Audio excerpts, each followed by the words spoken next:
So in this talk, I'm going to give you some tips on public speaking in terms of the fear of public speaking and how we overcome that fear with practice. So I've been reviewing a whole bunch of presentations for a conference because I'm on a conference committee.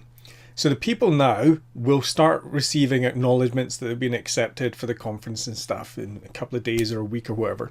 They will then have to start preparing for the conference. One of the things that's going to hit them is like, oh, I've just been accepted to a conference, and then fear of public speaking is going to come in. Now, I used to believe, because I've been told this a lot, that fear of public speaking is a primal fear. It's a fight or flight thing. In primitive man terms, we had to react really quickly to threats. So we have a flight or fight response, and our body gets filled with adrenaline and we choose what to do. I'm not convinced that the fight or flight response is what is down to the fear of public speaking. I think the fear of public speaking is a socialized response. I think it's something that we learn to do. I don't have any scientific basis for that, but I learned how to be afraid of public speaking. So I had to unlearn that. I had to unlearn it, because what we associate with is fear may not be fear, right? What I learned to do was associate the fear of public speaking with excitement and adrenaline, because we do have a physiological response to situations where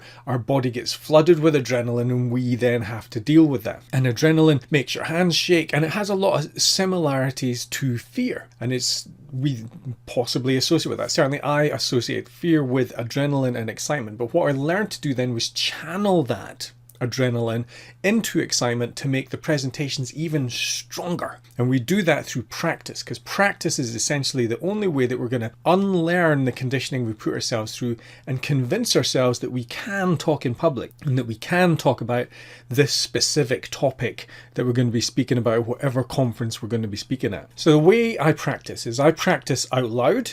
I practice out loud like this, where I'm recording the talk. I will record the talk. I will stand up, I'll record. One of the reasons I do these videos, by the way, is practice for public speaking, to learn how to extemporize, to talk without an awful lot of notes and just chat about things. That's why I do these videos. It's not for you, it's for me. The other thing we do is we talk in our heads, because our brain really doesn't know the difference between what's real and what's not. That's why we it floods ourselves with adrenaline. We think there's a fear response when we're just on stage talking to people. So ways that I practice doing this are I adopt different styles of presentation when I'm talking. So I do some presentation run-throughs in as funny as possible. Right? I try and crack as many jokes as possible. I try and ad lib. I try and go off the cuff. I try and make light of whatever is happening. I try and do my best improv comedy thing to lighten up, to loosen up, to have my imagination working as I'm talking, to try and extemporize as much as possible, to go off track, to know that, well, not for me to know, but for my brain, my internal head to know that we have the ability when we're talking to do this. I try and be as outlandish as possible, as big movements as possible, moving about as many silly voices as humanly possible, just to give myself the confidence that I can experiment, that I can handle the talk in different ways.